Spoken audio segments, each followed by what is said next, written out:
Owan türkmenleri gyýdlaryň bilim almagyna ünsü artdyrýarlar. Etnik türkmenleriň köpçülik bolup ýaşaýan Jowzjan welaýatynda türkmenler öz çağalaryny mektebe ýollasyn atly kampaniýa geçirildi.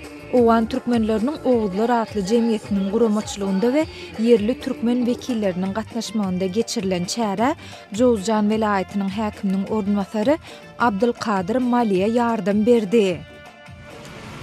Indi bolsa Türkmenin sesini yetiştirecek diyorsanızlar, oval hedefiniz ne? Onu bir belirleyelim. Dünya özümüz tanıtmak mı, hakkımızı almak mı, ya başka programlar mı?